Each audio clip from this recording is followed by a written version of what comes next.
All the ridiculous, cringy, and downright chaotic moments of Chris Griffin in Love, only in Family Guy. Stick around and watch till the end to support the channel, or Chris might fall in love with you next. Number 1. Falling in love with a garbage doll. Season 13, Episode 11. It all started when Stewie's beloved bike got stolen. Stupid thief. It's got a vanity plate that won't even apply to him.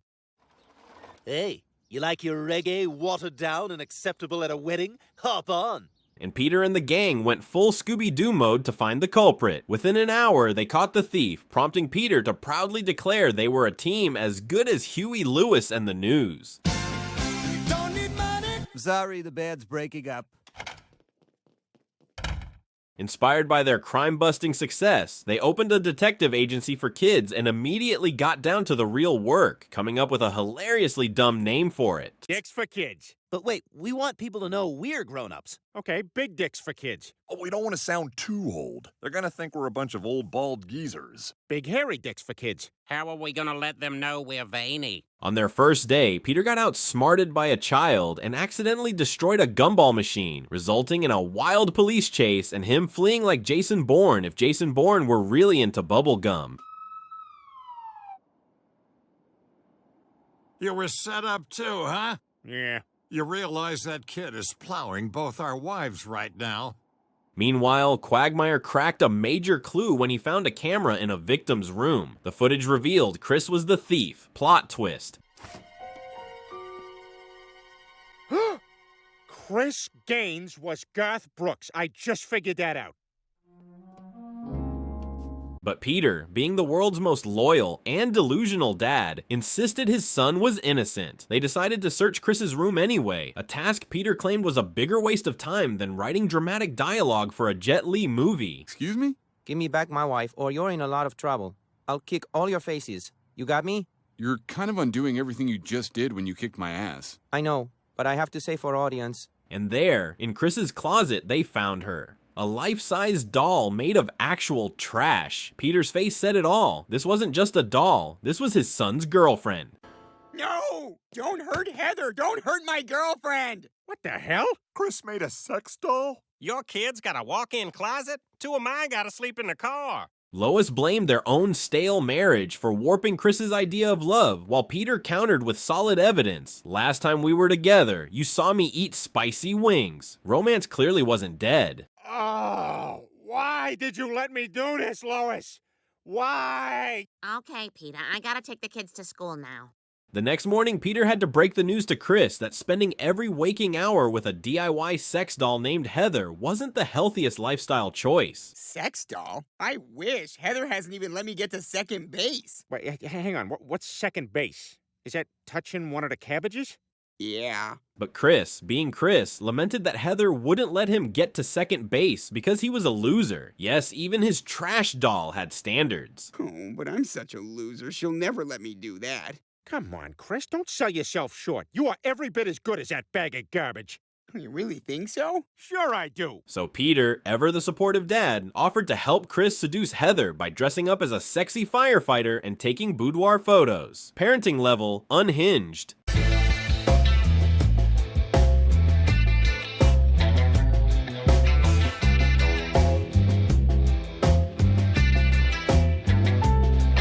Chris's love only grew stronger. He confessed to Heather that physical stuff didn't matter, as long as they were together. Wow, I am gonna have to write to somebody about this. Dear Penthouse, I used to think these letters were fake until my taped-together soccer ball-headed girlfriend fell in my lap. Hey, do we still have a magazine? The next morning, he surprised everyone by taking his relationship with the garbage doll to the next level of commitment. Good morning, everybody. I think Heather will be eating breakfast standing up this morning, if you know what I mean. Lois was furious Peter hadn't managed to break them up, especially after seeing Chris buy flowers for his dumpster darling. Oh, good, the flowers came. We're just cocooning today because Heather said she's never seen TV, so we're starting with season 6 of Becker. I'm just gonna be easing her in. Things spiraled. Lois realized Chris was treating this sack of refuse better than Peter treated her. Chris treats that pile of junk better than Peter treats me.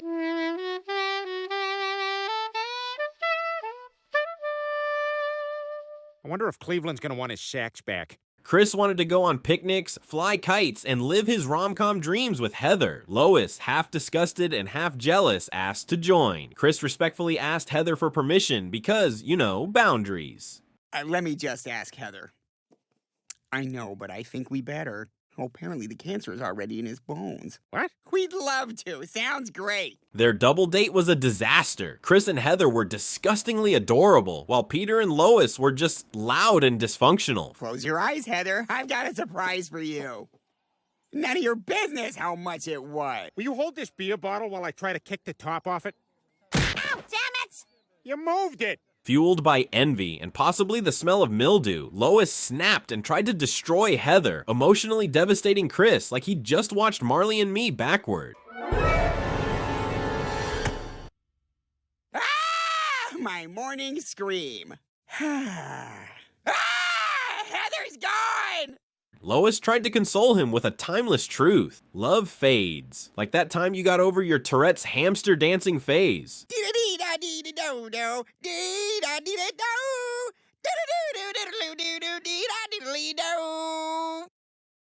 His brain ain't right, but it's fun. But Chris couldn't get over Heather, so Lois confessed. She destroyed the doll. She explained that loving a doll was unnatural and frankly, gross. It looks like you stabbed her. Like 50 times. I was kind of jealous of it, so I guess I went a little crazy. Also, her lipstick is all smeared. I was having a lot of strange feelings. But she also gave Chris some sage advice. If he treated a real girl like he treated Heather, he'd find someone who loved him back, and hopefully wasn't flammable. Give me that knife, I gotta cut out the baby. Oh my God! It's made of Skittles. You wanna eat the baby together on the way home? Yeah. Peter learned to treat Lois better, finally, and Chris moved on to someone just as insane. He found a new girlfriend on Craigslist who may or may not have been one of Peter's exes. Small world, big therapy bills. This is Mistress Vita. We met on Craigslist. No talking unless I say. Hi, Peter. How'd she know your name? And if you ever doubted the depth of Chris's love for inanimate objects, fast forward to 2025. In an episode titled Live, Laugh, Love, Chris buys a real doll, only to realize he keeps almost suffocating during use. He thinks about returning it, but doesn't. Apparently, Chris likes the feeling of being choked by love. Actually, I don't want to return the real doll. This is just part of the dance. Oh no, I didn't realize you were there the whole time. I hope I'm not in for some light choking. Literally. Moral of the story. When it comes to love, Chris doesn't date outside the box. He dates the whole damn recycling bin. Number 2, Chris and Ellen. The love story with an extra chromosome. Season 8, Episode 12. It all started when the Griffin family decided to go on a wholesome nature hike, because nothing says family bonding like getting lost in the woods. While chasing a butterfly, classic rookie mistake, Chris and Stewie wandered off and ended up missing for days. British guys always capture my butterflies. Yes, and to add insult to injury, I shall present to you my Fanny, Sir Chadwell Heath. Chris cried like a Disney princess who lost her tiara, while Stewie, ever the motivator, promised to consider running for political office again, despite the national humiliation from last time. I'm gonna finally run for public office again. I think people have forgotten my last embarrassment. Harry Truman, stupid jerk. Freaking FDR's ass bitch. Chris, on the other hand, had one simple dream. If he made it out alive, he'd finally talk to his classmate Ellen and tell her how much he liked her. True survivor priorities. I'd like those things for us, Chris. What are you doing? I'm digging a hole. Why? 'Cause I like to sleep on my side. Meanwhile, Lois was in full panic mode and turned to the most reliable source of comfort, a psychic. Because when your kids are lost in the woods, obviously the best course of action is witchcraft. My babies are okay. Will you answer one question for me? Yes. Thank you so much. Eventually, Bruce rescued the boys, and the image of Chris protectively holding Stewie made it to the front page of every newspaper in town. But instead of using his new local hero status to woo Ellen, Chris froze. You know, Chris, that girl from school sees that picture and you're in. Look, Stewie, I'm not really gonna ask her out. I think that just might have been cocky Forrest talk. Stewie, being Stewie, encouraged him to shoot his shot, just like the guy who first pointed at a duck and said, that's mine now. Gentlemen, these are all important fundamental rights, but I move we strike the right to bob for small fish with your butt in the air. All in favor? Aye. Opposed? The motion carries. So the next day, Stewie escorted Chris to school for operation, ask Ellen out. But then, plot twist, Ellen had Down syndrome. Hi, Chris. Wait a minute, that's the girl? Yeah, isn't she special? That's the way the state of Rhode Island would put it. There's something up with her, isn't there? Yeah, she's got Down syndrome. Stewie was horrified. Chris, however, was head over heels. He thought she was sweet and had the most beautiful eyes in the world. Clearly, Chris's taste in women exists in a parallel universe. And doesn't she have the most beautiful eyes? Well, the spacing seems a tad off, but yeah, individually they're not awful. All right, I'm on board. Go talk to her. Ellen, upon first meeting Stewie, was aggressively blunt and immediately reduced him to a shaken infant. Your hair makes me laugh. I'm guessing this one owned a bunny, but not anymore. But Chris? Chris finally grew a spine and asked her out. She said yes to a Saturday night date at 8 p.m. Stewie congratulated Chris, saying all he needed was confidence. Like an Italian guy buying Speedos 2 sizes too small. If that was me, they are lucky that was not me. Because if the circumstances were such as you have described them, but with me in them, that's a very different and scary outcome for those involved.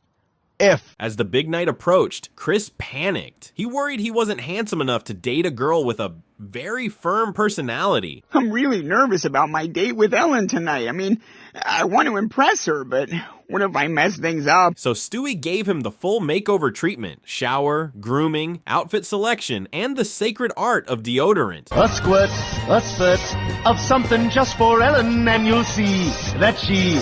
Newly polished and smelling like dignity, Chris picked Ellen up and took her to dinner. Things were going well until he forgot to pull out her chair. Get up and pull my chair out for me.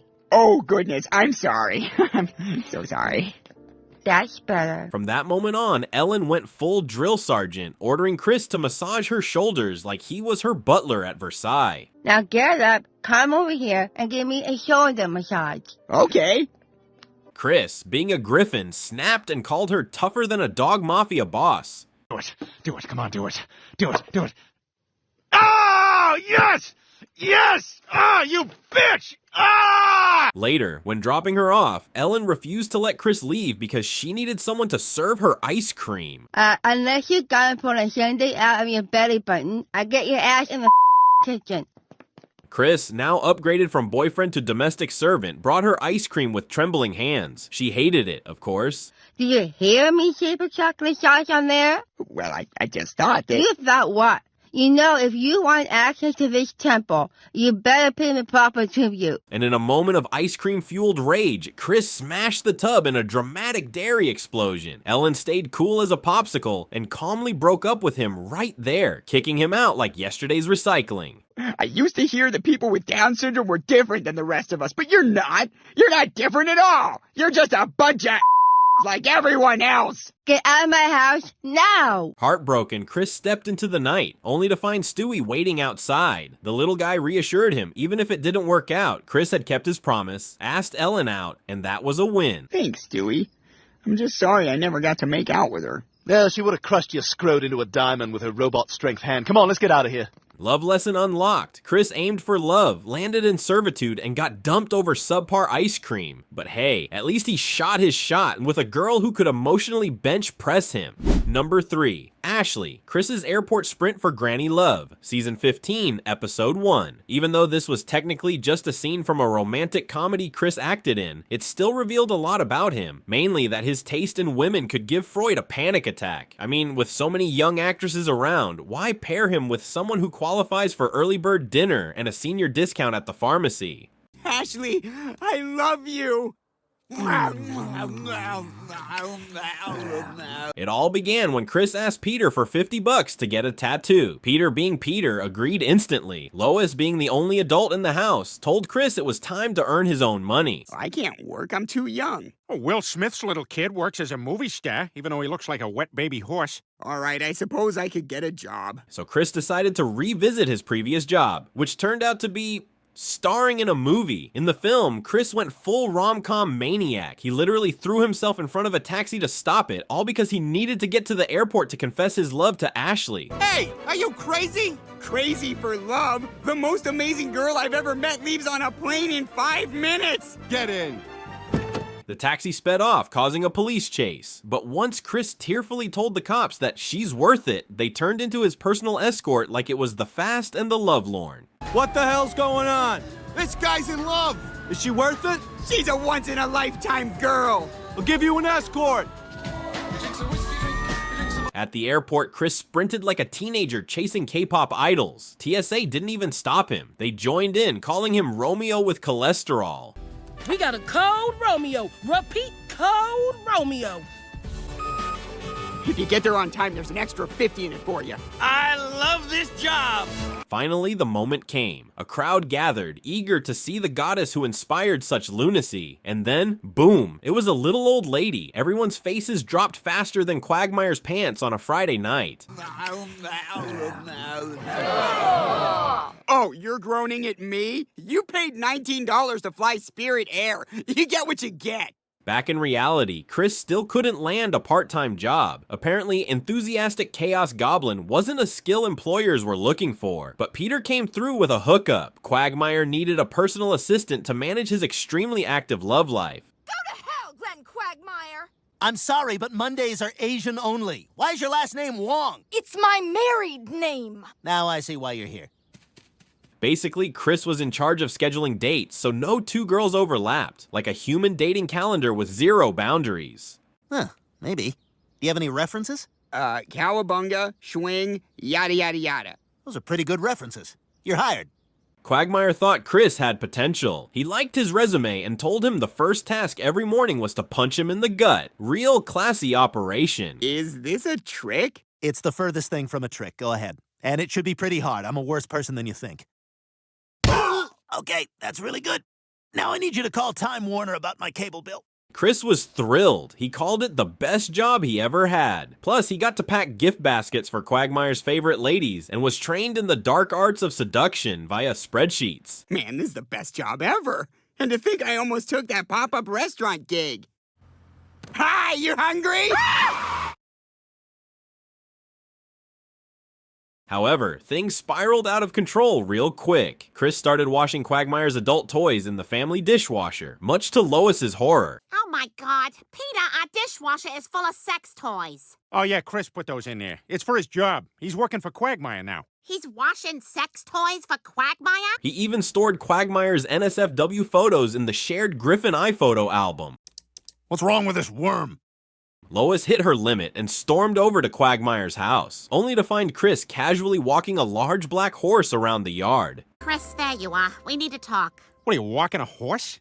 Did Quagmire get a horse? Oh, no. Here we go. I want a horse! Peter, it's not a horse. But plot twist, the horse wasn't a horse. It was another one of Quagmire's special toys. This is Mr. Quagmire's horse gimp. What is a horse gimp? It's a sexual fetishist who derives erotic pleasure from dressing in horse-themed leather gear. Want to see me feed him a carrot? Absolutely not. Hell yes. Lois, understandably disturbed, told Chris to quit immediately, saying this job wasn't appropriate for a tiny boy. But Chris refused, proudly declaring he was excellent at his job and making serious cash. I can't quit. I'm actually good at this job. Plus, I'm making decent money. You could work at the pharmacy. Quiet, Trisket.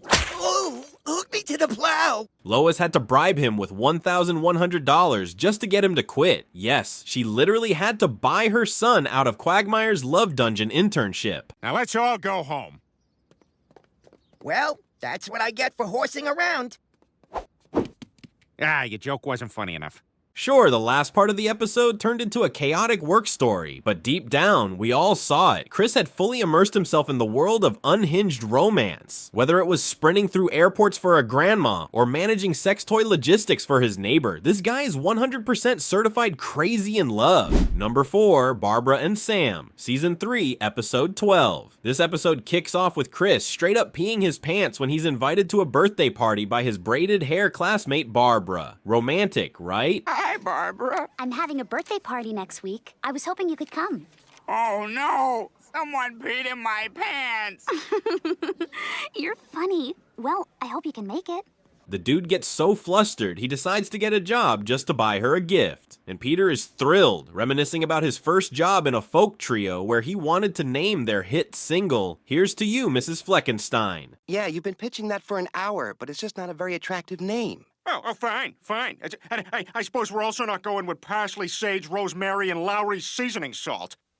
That's it, I'm going to Nam. Chris becomes a newspaper delivery boy and meets Herbert, aka your friendly neighborhood old creeper who's got more red flags than a bullfighting arena. Got a nice tip for you right here in my pocket for my arthritis. Why don't you reach in there and fish it out for yourself? Oh, that's okay, mister. I don't collect till the end of the month. I'll see you tomorrow.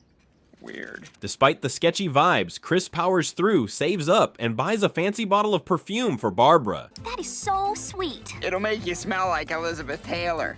I guess that means you'll smell like bourbon and Vicodin. She's thrilled for exactly 5 seconds until Chris accidentally sprays it directly into her eyes like a pepper spray gone wrong. Smooth, Romeo. That's very thoughtful. Can I spray some on you? Ow, my eyes! They're beautiful. Ah, just get away from me, Chris! Oh, I'm so awkward. Things escalate quickly when Chris witnesses a robbery and agrees to identify the perp. All right, then give me one of them horoscope scrolls. And some Skittles. Financial transaction benefits you today. Ooh, weird. In peak Peter Griffin fashion, his dad walks into the police lineup and accidentally shows the criminal a picture of Chris, like he's presenting a contestant on The Price is Right. Here you go. Yeah, you can go ahead and hang on to that. I got a ton of them at home. In fact, I was going to throw that one out anyway, because Chris messed it up by writing his school schedule and a list of his fears all over the back of it. Naturally, the bad guy escapes and vows to take Chris out. Yup, the perfume mishap was the least of his problems. Sir, do you have any plans now that you're out of jail? Yeah, I'm gonna go bang my girlfriend, and then I'm gonna kill Chris Griffin. Good Lord!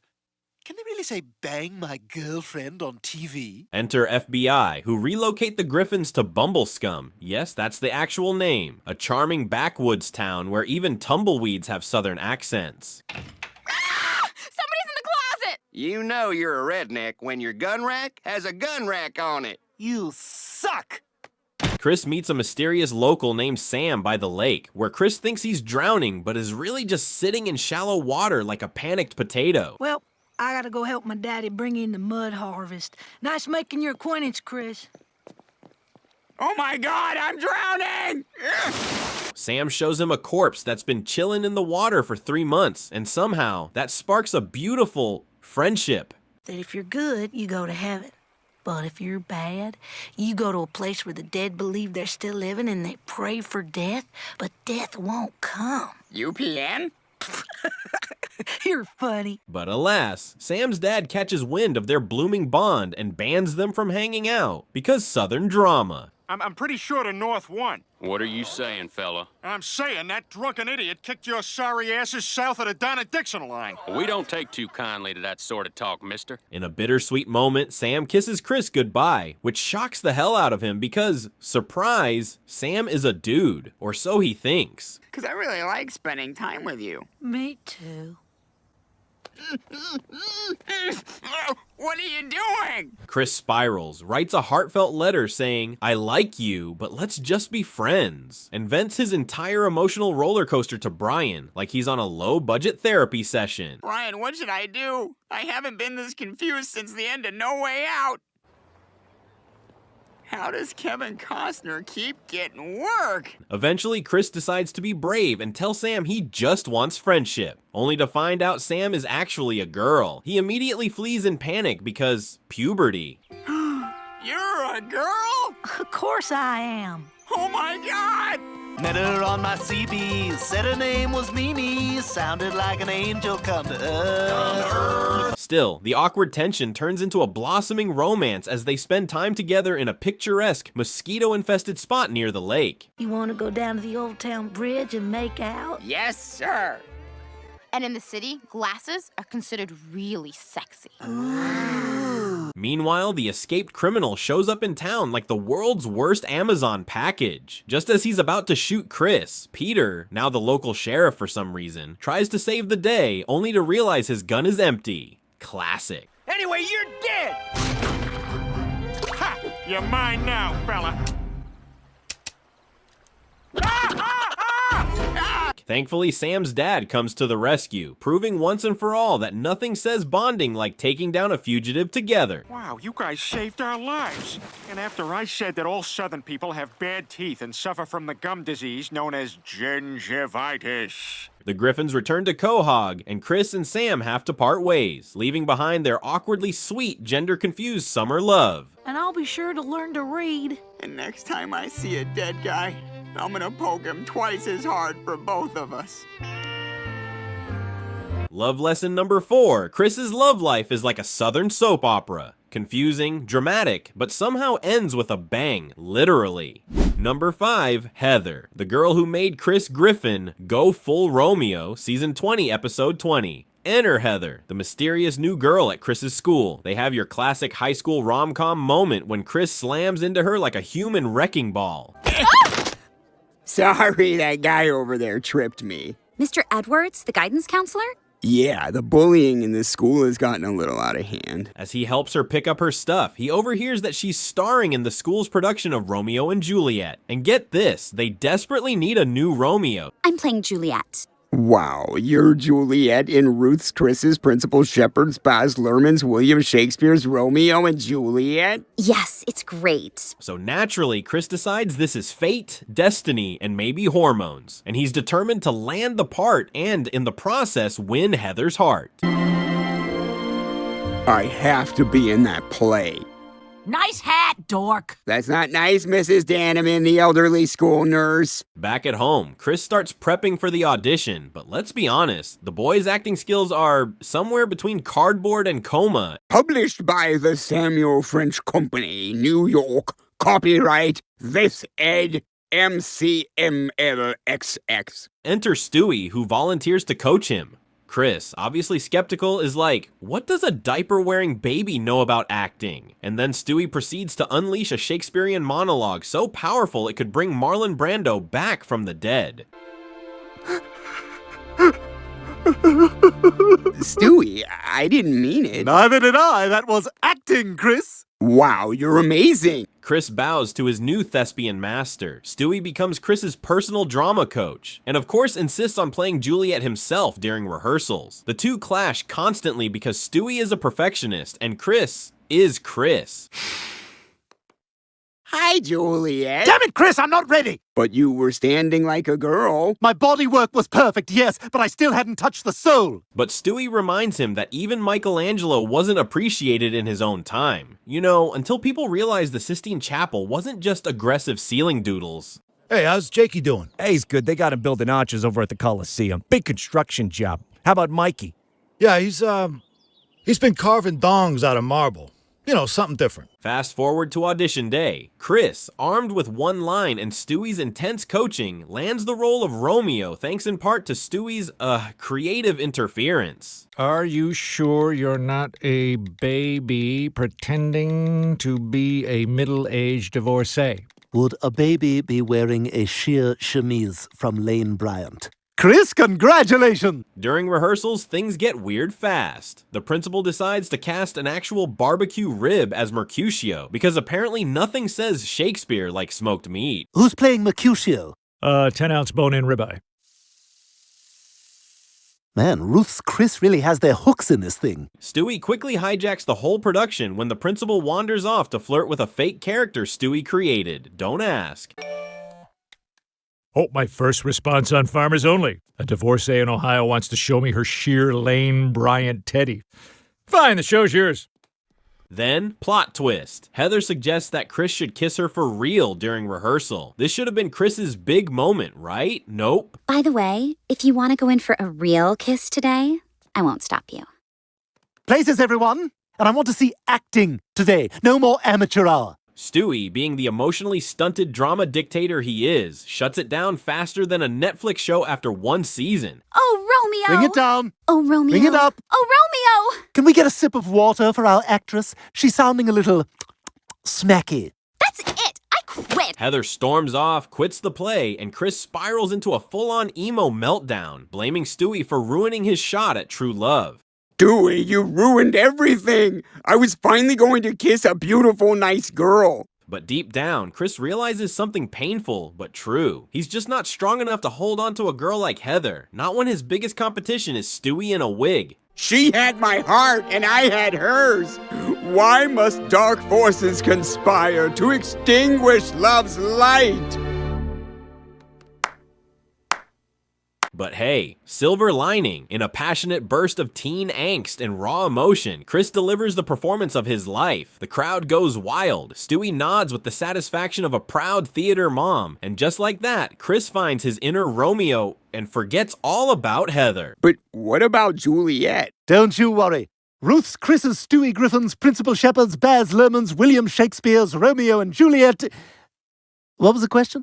I don't remember. Love lesson number 5. Chris's romantic journey was short, dramatic, and involved a talking baby in drag. Basically, Shakespeare would have loved it. Number 6. Anna, the vet intern who made Chris fall head over paws. Season 6, episode 12. This wild love story kicks off when the Griffin family takes Brian to the vet because of some suspicious belly rumbles. Lois hopes it's just gas. Relatable. Yes, he's doing fine. We were able to clear the stomach obstruction. Turns out it was a used diaper. Oh, yes. Get off my back. I thought it was Indian food. But Chris, he's about to catch a completely different kind of bug. The love bug. At the clinic, Chris lays eyes on Anna, a quirky young veterinary intern with a thing for weirdos. Naturally, Chris falls for her faster than Peter falls for literally any new fad. You feel it in my kiss. I'm crazy for you. Ba, ba, ba, ba. Meanwhile, Peter becomes spiritually bonded with a parrot because obviously he would. He decides to steal the bird like some kind of pirate with a dad body. I'm Peter. Peter! No way, that's my name! Hey, you should come home and spend the night at my house. Back home, Chris is lovesick and begs Lois to take him back to the clinic. She says no, unless Brian gets sick again. Brian gets sick again. Oh, boy! Hey, Brian, look! Brian's sick! Mom, get your keys! Chris, I'm not going to the vet. And wouldn't you know it, Peter's stolen parrot nearly dies in a tragic Peter being Peter incident, forcing another emergency vet trip. Jackpot for Chris. I'm Chris. Sometimes I have to poop for a long time. Now you say something. You're funny. He awkwardly approaches Anna like a human malfunction, and to everyone's shock, including God's, she actually likes him. I bet a lot of girls tell you that, huh? Well, the only girl I know is my sister, and she sucks. Oh, I'm sorry to hear that. Wow, we're having a conversation. She even asks him out. During their romantic dinner, Chris is a nervous mess, asking questions like he's never seen a girl before. Which, to be fair, might be true. Did you ever make it with one of the dogs? What? I mean, did you enjoy your appetizer? It hasn't come yet. Oh, I mean, did you ever make it with one of the dogs? No, stupid! Anna, being both sweet and probably mildly unhinged, comforts him by holding his hand and encouraging him to chill out. Empowered by her kindness, and maybe the breadsticks, Chris blurts out his feelings and fears of rejection, only for Anna to kiss him and say she likes him too. Smooth, right? Or that you'll see my scrotum and see that it has a seam on it, and then you'll think I'm made up of 2 different guys that were sewn together, because that's what I think happened, and... Chris, I like you.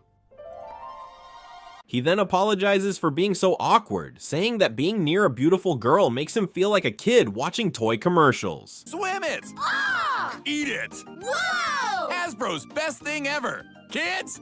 Kids! Ah! It's so awesome! I want it! Excited, confused, and ready to cry at any moment. Everything's going great until Peter, in his infinite wisdom, tells Chris to stop treating Anna like a person and start treating her like garbage. Because apparently that's what cool guys do. But I'll be back before too long. You gotta wait for the beep. You gotta leave your name. You gotta leave your number.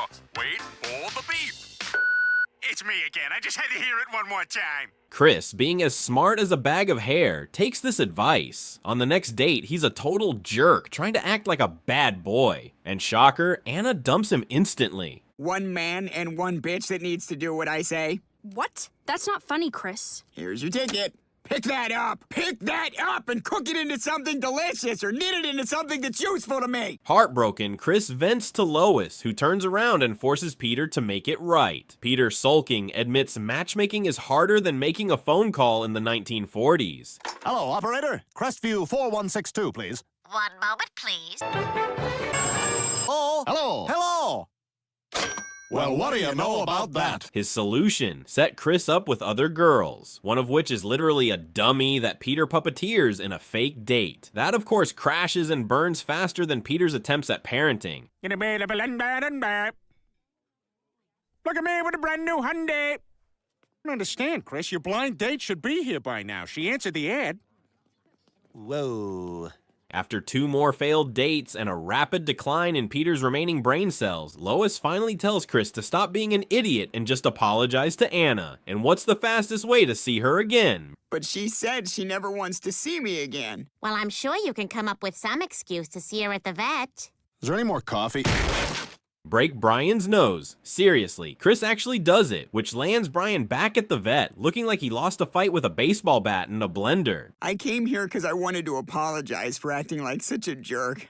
That's not who I am. Oh yeah, no, you're a cool guy. Brian, shut up! Chris apologizes to Anna and seals it with a kiss. Anna, proving once again that love is blind and maybe also slightly concussed, forgives him. They get back together, and Brian, he collapses in pain, begging for help, only for Stewie to appear and kick him in the gut like the cherry on top of this chaotic sundae. I might just be up for a movie.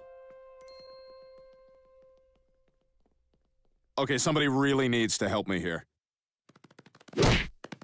Love lesson number 6. Chris learned that when it comes to love, being yourself beats pretending to be cool, especially if your dating coach is a man who just kidnapped a parrot.